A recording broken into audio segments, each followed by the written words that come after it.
쓸모와 국가 간 약속도 지키지 않는 신뢰할 수 없는 상대. 아베가 한국을 향해 한 말입니다. 우리 대법원의 강제징용 판결이 한일 간의 약속을 어겼다는 것이었습니다. 그래서 아베는 지금 한국을 수출기재하고 화이트 리스트에서 배제하려 하고 있습니다.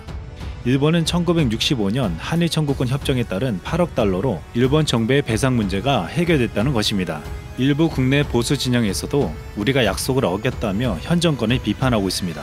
하지만 아베가 1965년 한일 청구권 협정으로 모든 게 해결됐다는 주장은 사실이 아닙니다. 1965년의 한일 청구권 협정은 국가보호권 소멸일 뿐 개인 청구권은 유효하다는 것입니다. 즉, 한국인 개인이 일본 정부의 불법 행위에 대해서 손해배상을 청구하는 것은 가능하다는 것이죠. 이것은 지난 26년 동안 일본 정부도 인정해왔습니다. 1991년 일본 외무성 야나이 슌즈 국장은 국회에서 이 같은 사실을 2번이나 인정했습니다. 개인의 청구권 자체를 국내법적인 의미로 소멸시킨 것은 아니다라고 했죠.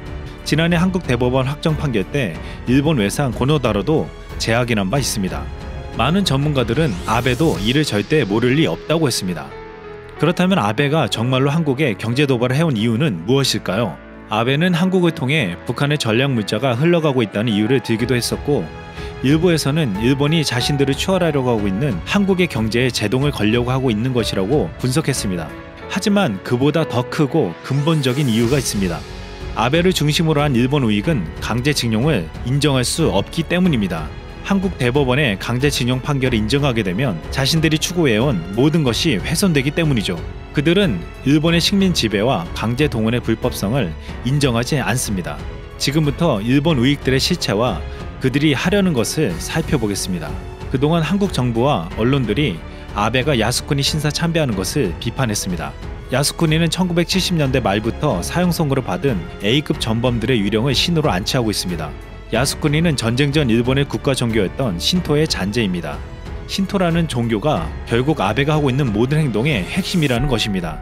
일본 전통 종교 신토의 대표를 천황이라 불렀는데, 이는 메이지 유신 이후 국가 신토의 교주이자 일본 제국의 대원수로 추대되었습니다.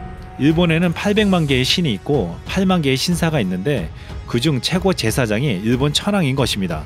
일본의 토속신앙 신토를 중심으로 일본회의란 단체가 1997년 출범했습니다. 일본회의는 일본 국외의 총본산으로 아베 내각의 85%가 소속된 단체입니다. 아베의 주요 정치 아젠다는 이 일본회의 선언문대로 진행되고 있습니다.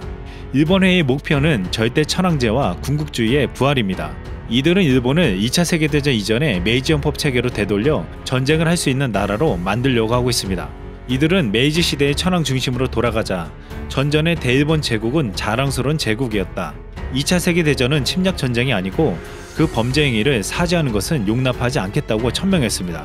야스쿠니 역사가는 제2차 세계대전과 아시아 태평양 전쟁을 침략으로 여기지 않고 일본이 아시아를 해방시켰다고 여기고 있습니다. 따라서 이들에게 강제징용 판결을 인정하는 것은 자신들이 추구하는 신념을 전면 부정하는 셈이 되는 것입니다. 일본은 한국을 침략하지 않고 해방시켰기에 강제로 끌고 가 노역을 시킨 이들은 대일본 제국의 시민이었다는 것입니다. 일본 게이센 여학원대 한 교수는 이렇게 말했습니다.